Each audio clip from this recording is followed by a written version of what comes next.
জানিয়ে দিব এই মুহূর্তে আমাদের হাতে থাকা গুরুত্বপূর্ণ আপডেট সংবাদের শিরোনাম। শুরুতেই থাকছে একটি চাঞ্চল্যকর প্রতিবেদন। সেনাবাহিনীর গোপন পরিকল্পনায় দেশে ফিরতে পারে হাসিনা। এ নিয়ে থাকবে বিস্তারিত প্রতিবেদন, তাই সম্পূর্ণ ভিডিও জুড়ে আমাদের সাথেই থাকুন। আরও থাকছে চাপ দিয়ে তহিদ আফ্রিদি ও তার বাবাকে গ্রেপ্তার করানো হয়েছে বলে মন্তব্য ভিপি নূরের। এবারে থাকছে হাসনাতকে ফকিন্নির বাচ্চা বললেন রুমিন ফারহানা। এদিকে ডাকসু নির্বাচনে সেনাবাহিনী মোতায়েনের সিদ্ধান্ত। সব শেষে জানিয়ে দিব ইরানের সঙ্গে বসছে ইউরোপের 3 শক্তি। এতক্ষণ শুনছিলেন হাতে থাকা আপডেট সংবাদের শিরোনাম, এবারে বিস্তারিত।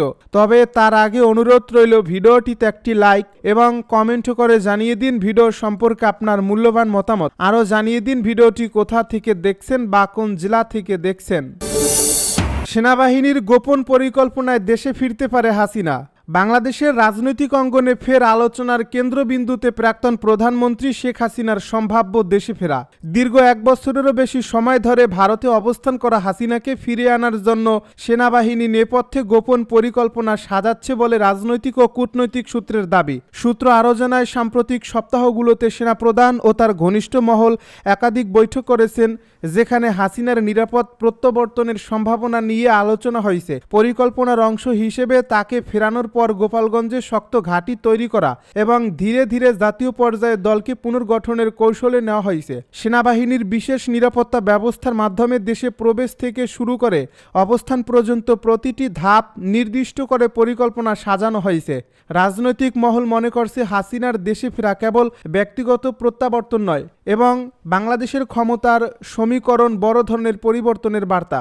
আওয়ামী লীগের শীর্ষ পর্যায়ে ইতিমধ্যে গোপনে কর্মীদের প্রস্তুত থাকতে নির্দেশ দিয়েছে। এক জ্যেষ্ঠ নেতা মন্তব্য করেন, নেত্রী দেশে ফিরলে সংগঠন নতুন উদ্দীপনা পাবে, রাজপথে কর্মীরা আরও শক্তভাবে নামতে পারবে। অন্যদিকে বিরোধী শিবির এই ঘটনাকে শঙ্কার চোখে দেখছে। বিএনপির এক নেতা বলেন, সেনাবাহিনীর ছত্রছায়ায় হাসিনার ফেরা গণতান্ত্রিক প্রক্রিয়াকে প্রশ্নবিদ্ধ করবে। এটি দেশের রাজনৈতিক অস্থিতিশীলতাকে আরও বাড়িয়ে তুলবে। ছাত্র আন্দোলনের নেতারা বলছেন, এই প্রত্যাবর্তন অতীতের দমন নীতিকে ফিরিয়ে আনতে পারে। চাপ দিয়ে তহিদ আফ্রিদি ও তার বাবাকে গ্রেপ্তার করানো হয়েছে বলে দাবি ভিপি নূরের। গণ অধিকার পরিষদের সভাপতি ভিপি নুরুল হক নূর অভিযোগ করেছেন, কিছু ব্যক্তি যোগ সাজসে গণ অধিকার পরিষদের সভাপতি ভিপি নুরুল হক নূর অভিযোগ করেছেন, কিছু ব্যক্তির যোগ সাজসে মাই টিভির চেয়ারম্যান নাসিরউদ্দিন সাথী ও তার ছেলে কন্টেন্ট ক্রিয়েটর তহিদ আফ্রিদিকে গ্রেপ্তার করিয়েছে। সোমবার দিবাগত রাতে নিজের ফেসবুকে দেওয়া এক পোস্টে এ কথা বলেন তিনি। ভিপি নুরুল হক নূরের দাবি, জনকণ্ঠ দখলের ন্যায় মাই টিভি দখলে সুপরিকল্পিতভাবে কিছু ব্যক্তি পরস্পর যোগ সাজসে মাই টিভির চেয়ারম্যান নাসিরউদ্দিন সাথী ও তার ছেলে তহিদ আফ্রিদিকে গ্রেপ্তার করিয়েছে। এতদিন তারা নগদ 5 কোটি কিংবা শেয়ার লিখে নেওয়ার দেন দরবার করছে, সমঝোতায় মেলেনি। তাই ডিজিটাল ও ফিজিক্যাল মবের মাধ্যমে প্রশাসনের উপর চাপ সৃষ্টি করে তহিদ আফ্রিদি ও তার বাবাকে গ্রেপ্তার করিয়েছে। ঢাকা বিশ্ববিদ্যালয় কেন্দ্রীয় ছাত্র সংসদের সাবেক ভিপি নূর আরও বলেন, এই যে তহিদ আফ্রিদি ও তার বাবাকে যাত্রাবাড়ি থানার ছাত্র হত্যা মামলায় আসামি করে 1 বছর পর গ্রেপ্তার করানো হয়েছে।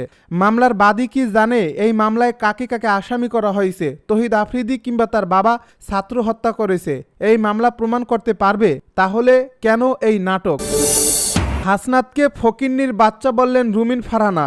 বিএনপির সহ আন্তর্জাতিক বিষয়ক সম্পাদক রুমিন ফারহানা এবং জাতীয় নাগরিক পার্টির মুখ্য সংগঠক হাসনাত আবদুল্লার মধ্যে বাকযুদ্ধ তীব্র আকার ধারণ করেছে, জানিয়ে সামাজিক যোগাযোগ মাধ্যমে ব্যাপক আলোচনা সমালোচনা চলছে। হাসনাত আবদুল্লাহ রুমিন ফারহানাকে বিএনপির আওয়ামী লীগ বিষয়ক অন্যতম সম্পাদক হিসেবে উল্লেখ করেন। গতকাল রোববার দুপুরে রাজধানীর আগারগাঁয়ে নির্বাচন ভবনে সংসদীয় আসনের সীমানা পুনর্নির্ধারণের শুনানিতে বিএনপি নেতাকর্মীদের সঙ্গে এনসিপি নেতাদের ধাক্কাধাক্কি ও মারধরের ঘটনার পর এ কথা বলেছেন হাসনাত। এক পাল্টা জবাবে রুমিন ফারহানা সামাজিক যোগাযোগ মাধ্যমে হাসনাত আবদুল্লার বিরুদ্ধে তীব্র সমালোচনা করে তাকে ফকিন্নির বাচ্চা বলে গালি দেন। সোমবার রুমিন ফারহানা ফেসবুকে নিজের ভেরিফাইড অ্যাকাউন্টে লিখেছেন, এটা ওই ফকিন্নির বাচ্চাটা না যে আমাকে আওয়ামী লীগ বিষয়ক সম্পাদক বলছে। এ সময় তিনি হাসনাত আবদুল্লাহর আওয়ামী লীগ ও ছাত্রলীগের সঙ্গে যুক্ত থাকার বিভিন্ন ছবি ও প্রমাণ পোস্টে সংযুক্ত করেছেন।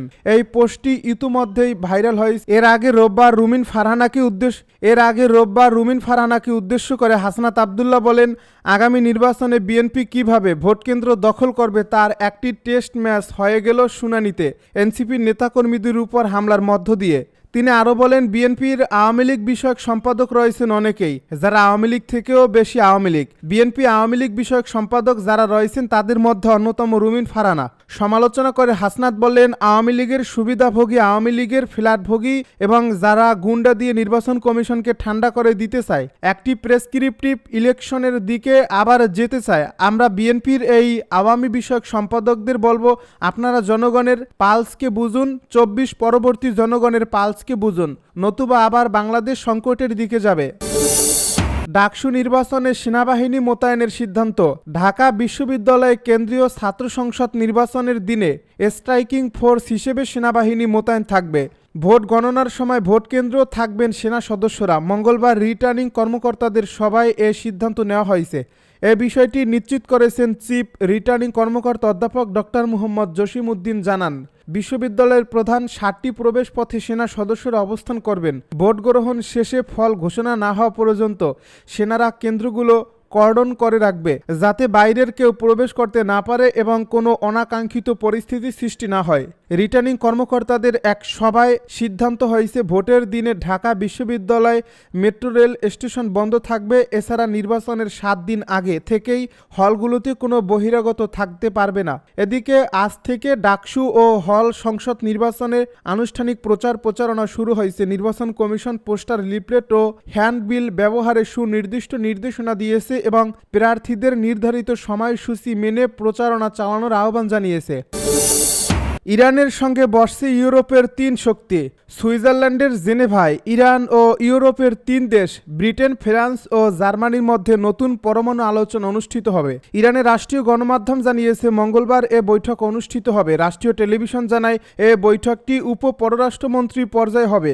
ইউরোপীয় ইউনিয়নও এই বৈঠকে অংশ নেবে। এর আগে গত 25 জুলাই ইস্তাম্বুলে ইরান ও ইউরোপীয়দের মধ্যে আলোচনা হয়েছিল। জুনের মাঝামাঝি সময়ে ইসরায়েলের সঙ্গে ইরানের 12 দিনের যুদ্ধের পর এটি হবে দ্বিতীয় বৈঠক। সেই যুদ্ধে যুক্তরাষ্ট্র ইরানের পরমাণু স্থাপনাগুলোতে হামলা চালায়। এরপর আন্তর্জাতিক পরমাণু শক্তি সংস্থা যথাযথ ভূমিকা রাখতে ব্যর্থ হয়েছে বলে অভিযোগ তুলে তেহরান সংস্থাটির সঙ্গে সহযোগিতা স্থগিত করে। ইসরায়েল ইরান সংঘাত এবং যুক্তরাষ্ট্রের হামলার কারণে ওয়াশিংটনের সঙ্গে চলমান পরমাণু আলোচনায় স্থবির হয়ে পড়ে। ইউরোপের 3 দেশ সতর্ক করেছে, ইরান ইউরেনিয়াম সমৃদ্ধকরণ সীমিত না করলে এবং আইএইএর সঙ্গে সহযোগিতা পুনরায় শুরু না করলে তারা 2015 সালের পরমাণু চুক্তির অধীনে স্ন্যাপব্যাক মেকানিজম সক্রিয় করবে। এতে জাতিসংঘের পুরনো নিষেধাজ্ঞাগুলো আবার কার্যকর হবে। তবে ইরান অভিযোগ করেছে, ইউরোপীয়রা চুক্তি লঙ্ঘন করছে এবং তাদের এ ধারা প্রয়োগের কোনো অধিকার নেই। 2015 সালে ইরান বিশ্বের 6 পরাশক্তি যুক্তরাষ্ট্র, ব্রিটেন, ফ্রান্স, জার্মানি, চীন ও রাশিয়ার সঙ্গে joint comprehensive plan of action স্বাক্ষর করে। চুক্তির শর্ত অনুযায়ী নিষেধাজ্ঞা শিথিলের বিনিময়ে ইরান তার পরমাণু কার্যক্রম সীমিত করতে সম্মত হয়। তবে 2018 সালে মার্কিন প্রেসিডেন্ট ডোনাল্ড ট্রাম্প একতরফাভাবে এই চুক্তিতে ইউরোপীয় 3 দেশ জানিয়েছে, ইরান ওয়াশিংটনের সঙ্গে পরমাণু আলোচনা পুনরায় শুরু করলে এবং আইএইএর সঙ্গে সহযোগিতা ফিরিয়ে আনলে স্ন্যাপব্যাক কার্যকর করার সময়সীমা, যা অক্টোবরেই শেষ হবে।